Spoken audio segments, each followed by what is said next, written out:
Just before his first televised match in WCW, Bill Goldberg stood in the ring, staring down his opponent. He didn't get an entrance. All of a sudden, he was just there. Hugh Morris tried to hold his ground, but was soon outpowered by the impressive Goldberg. This was the first of 173 victories that would cement his name in place as one of the most menacing, intense wrestlers of all time. Today we look at an extraordinary career, explore backstage drama, and expose the man behind the legend, Goldberg. Bill Goldberg was portrayed as an unstoppable force since the first moment he stepped foot in the ring. Before he became a wrestler, Goldberg played football. The fact is, I was born to be a football player. Everybody I knew played football. The only thing I ever wanted to do was play football. He played for 5 teams across 3 different leagues before being recruited for WCW by Lex Luger and Sting. They met him by chance training at an Atlanta area gym. Goldberg was playing as a defensive tackle for the Atlanta Falcons at the time. He wasn't the best player stats-wise, but he certainly had an impressive look about him. After a career-ending tear in the lower abdomen, Bill Goldberg took his shot with WCW, who showed great interest in him from the start.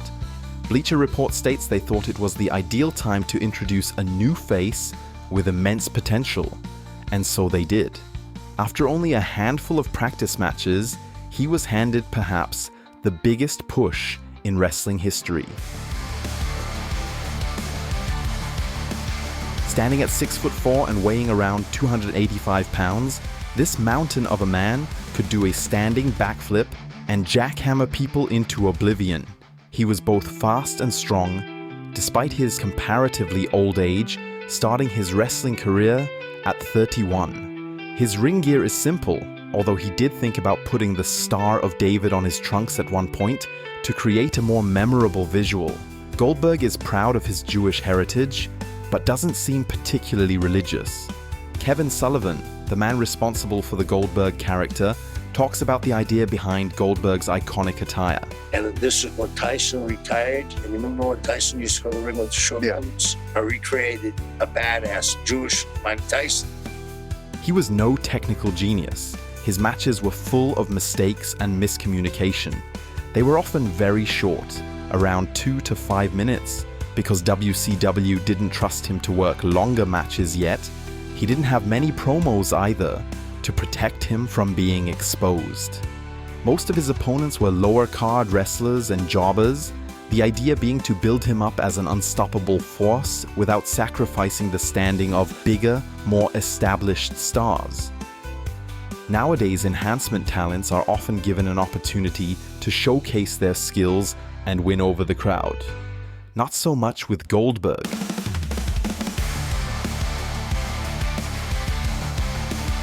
He obliterated each and every one of them, but not all of his victims were small-time guys. WCW's plan was to build him into a believable main eventer. So they let him go over against names like Booker T, Kevin Nash, Scott Hall, Raven, and even Sting. I was the first guy he didn't squash. First time he put any time in, we got to the back, he collapsed, and they had to get him an ambulance. Terry goes, "What the fuck, you just killed the guy we're pushing." Goldberg's biggest victory came against Hollywood Hogan in a title match at Nitro in Atlanta in front of 41,000 people. Goldberg's popularity grew along with his streak, at least among the fans, because the backstage climate was quite different. He's like, I just tell my son, you gotta give it 100% all the time. And I'm like, dude, it's a work. Is this guy for real? What have we created here? Yeah, it was just frustrating because I go, all right, I want you to sell this. And he goes, but I wouldn't sell it. I go, in real life, if a guy hits you in the stomach, you're gonna double over and be like, what? He's like, no, I wouldn't. There was one of them guys who had trouble sometimes accepting the fact that it's not real. Goldberg was rather unpopular with some wrestlers. His rise to success just came too quickly. It just totally effed up his head. He was like a guy that had to pay no dues at all. Most other performers had to work a lifetime to be where they are, only to lay down to this newcomer next Monday night. Goldberg got his push not because of his wrestling ability, but because of his marketability. His face was quite average, but his eyes commanded a presence.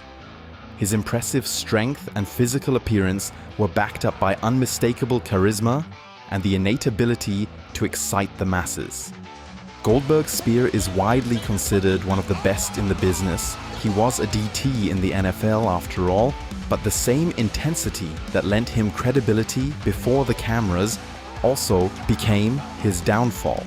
Goldberg had a reputation as an unsafe performer in the ring. His lack of extensive wrestling training before entering the big leagues led to many botches, some of which we will be covering later on. Bret Hart criticizes him to this day because he never really learned the art of wrestling. To Goldberg, professional wrestling was a financial opportunity more than anything else. In Vice TV's 4-part documentary, Who Killed WCW, he admitted that at the beginning of his career, he was, quote, embarrassed to go out and be a wrestler. Still, he received a once-in-a-lifetime opportunity that thousands of more passionate performers would kill for. Me at 75% is better than 99% of the schmucks in the world. Goldberg's undefeated streak ended 15 months after its inception. In a match with Kevin Nash, Scott Hall ran interference and tased him, allowing a small window for Nash to pin him and end the streak 173-1. And it was like people wanted to see Goldberg get beat. It was time for him to get beat. Who's to say whether it was time? Who's to say whether that was the way to go about it? Who's to say whether he was the right guy? I mean, if your gimmick is being undefeated, if that's your gimmick, you're over because you've never been beaten. Now the streak, the one thing that set him apart, was behind him. The pressure was on for Goldberg to prove his value beyond the advanced trust WCW had put in his name. He had to prove he was more than just a gimmick. Goldberg was still a top draw for the company, but he was also notorious for his many mistakes. 2 months before the end of his streak, at Halloween Havoc 1998, Goldberg knocked himself out in a match against DDP. He hit his signature spear and suffered a concussion as he hit his head on the mat. I knocked myself out in that match, which was a lot of fun. I woke up as I was jackhammering him. He wasn't just endangering others with his lack of coordination, he managed to hurt himself too. Goldberg's strong booking came with its own set of challenges. Backstage, everyone thought of him as a glorified amateur. But on screen, he had to perform like the top-level athlete the fans saw in him, or the mystique would be shattered. 1 year after his loss to Nash, Goldberg was still feuding with the NWO. One time, he punched in the windows of a limousine that belonged to the New World Order in an episode of WCW Thunder. However, he decided spontaneously to drop the metal pipe he was meant to use and smash the last window with his fist. The shattered glass injured him so badly, the doctors thought they were going to have to amputate Goldberg's forearm. Just 4 days before was his infamous match against Bret Hart, where he had kicked Bret Hart in the head. Many claim at full force, ending his in-ring career. He kicked me with every ounce of strength he had in his whole body. He's full extension, but his leg is completely straight. Hey, I'm really sorry, man, but if I really wanted to hurt the guy, he would never have gotten up. Goldberg apologized, described himself as a baby in the wrestling business, and emphasized that the injury was an accident. Bret later said that maybe, just maybe, if he took a break from wrestling after the incident, he could have healed his concussion and continued wrestling. As it was, Vince Russo allegedly ignored Bret's concerns and had him wrestle for another 3 weeks before his retirement. Goldberg, on the other hand, was laid off for months following his self-inflicted injury. When WCW was sold to WWE in March 2001, Goldberg got paid for a while before his contract ran out. He had a short stint in Japan before debuting in WWE against The Rock. WWE built him up strong. which blew up his ego. The Sportster reports, during the contract negotiations, Goldberg wanted to have the biggest contract in the company, but working fewer dates. Goldberg had a real mean streak. He's often described as a difficult personality to work with in a professional setting. Some claim his arrogance comes from his lack of respect for the sport. Bill Goldberg was an athlete, a shrewd businessman with an impressive physique. At peak size, Goldberg claimed he consumed an astounding 15 to 20,000 calories per day. When asked on Joe McDonnell's radio show if he ever took steroids, he said, "I'll take the fifth on that, which will probably answer your question." Talking about the parody character Gilberg, he claimed he hated him so much, he wanted to kill him. Ahead of his match with Jericho in 2003, old tensions resurfaced. Back in WCW, Jericho called him out, and Goldberg refused to have a proper match with him afterwards. Now Jericho thinks Goldberg is burying him behind the scenes while he is out wrestling. The two get in a fight, Goldberg charges in, Jericho places him in a headlock, and reportedly holds on until others arrive to break up the fight. I was terrified during that fight, by the way. I was like, he's going to rip my head off. He's going to kill me. Goldberg struggled to adapt to the WWE style. In his feud with Chris Jericho, he saw him ruin his car with a can of paint and was supposed to chase him out of the arena. Unfortunately, Goldberg drove off in the opposite direction. Fans saw Jericho run off too earlier. He also had a penchant for impulsive, childish outbursts. At a licensing convention in the year 2000, the former WCW star approached Triple H in the WWE booth and launched into a profanity-laced tirade, threatening to kick his ass in front of business executives. The bad blood between them ran into their feud. Triple H made fun of Goldberg's self-inflicted injury in WCW and criticized him for being absent for months during a crucial time for the company. I wasn't the one that lost my cool and put my hand through a limo window. In response, Goldberg said he wanted to rip his face off. Because I would have ripped their face off at that point. During a 2003 conference, Linda McMahon called Goldberg's run a disappointment. He and wrestling just didn't click. One time, he was meant to chase The Rock in one of his muscle cars when the engine stalled. He had to get out of the car and pursue him on foot. After a less than stellar first run with the company, he beat Brock Lesnar at WrestleMania 20 and took a 12-year break from wrestling. In hindsight, Goldberg actually calls this a pretty successful tenure. Goldberg dedicated himself to other ventures, including acting and MMA commentary. Many believed his in-ring career was over. In an interview for a radio show, he criticized WWE, calling it a ridiculous soap opera. After a lackluster Hollywood career, he returned for a rematch against Lesnar at Survivor Series 2016. People couldn't believe it. What was initially planned as a one-off match turned into a remarkable late career resurgence. He beat Brock in just 86 seconds, reigniting his image as an unstoppable force that reminded fans of his golden days in WCW. He even won the Universal Championship against Kevin Owens, but at WrestleMania 33, he lost the title to Brock. Raw after Mania, after the show went off the air, he made a moving farewell speech. One more thing, never say never. Fans were skeptical. This last run had been everything the fans had hoped for, a worthy showcase of his intensity and efficiency. But enough was enough. The man was 50 years old. Many thought Goldberg should retire on this high note. Even Eric Bischoff reportedly said, "Look, Bill, keep the mystique, keep the memory alive." But true to his words, Goldberg wasn't done. He returned for some high-profile matches against top stars like The Undertaker, Drew McIntyre, and Roman Reigns.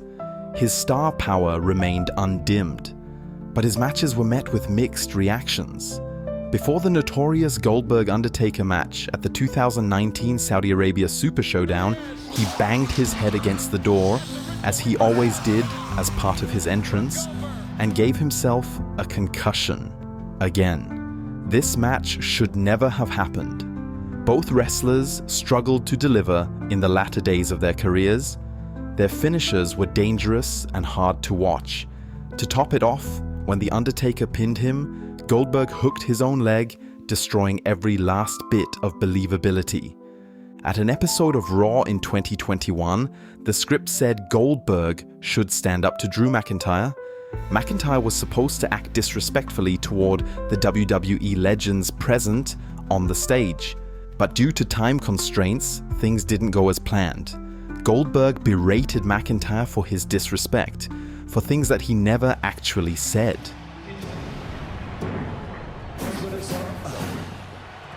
Now I heard what you said.